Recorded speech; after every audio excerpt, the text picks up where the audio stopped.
ky ishte një material më i sintetizuar mbi atë tentativën, pra mbi sprovën që forcat armatosur aerore, pra dronët e Ukrainas bën me shpresë dhe me qëllimin për të neutralizuar komandantin e përgjithshëm, pra një shenjesë ushtarake siç është Vladimir Putini për shtetin armik që është në luftë Ukrainën. Nga ana tjetër ama, rusët kanë nxjerrë të dhëna që dronët Ukrainas kanë goditur territorin rus, pra nuk është e vërtetë që vetëm rusët godasin territorin Ukrainas, madje sipas burimeve ruse 6 dronë kanë arritur të godasin ose kanë tentuar të godasin Moskën, po janë pastaj neutralizuar nga sistemi kundëror. Si? 150 kanë rritur në Moskë dje. Unë kam vetëm në rrethina. Unë kam shifrën modeste 6 në kryeqendër, pra po themi afër Kremlinit. Ata hin septorët, a? Po flasim afër Kremlinit. Tani ku shkohet në këtë rrugë?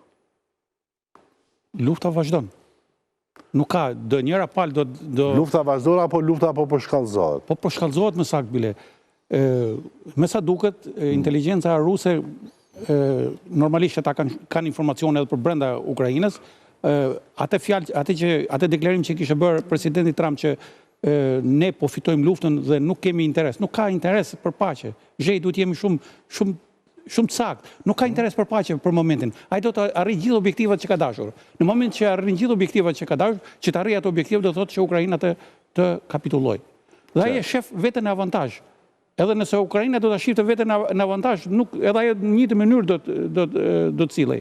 Pra, synimi këtu është që ai do të nëpërmjet bisedave të her pas hershme me Trumpin, apo me këto do të dali që nuk është kundërshtar i paqes, nuk është kundërshtar i bisedimeve, por ruset e kanë thënë qartë, edhe në Stamboll e kanë thënë qartë që ne jemi për bisedime për paqen, por duhet arrijmë një marrëveshje për të arritur në armpushim dhe kjo marrëveshje do të bëhet edhe në kushtet e luftës.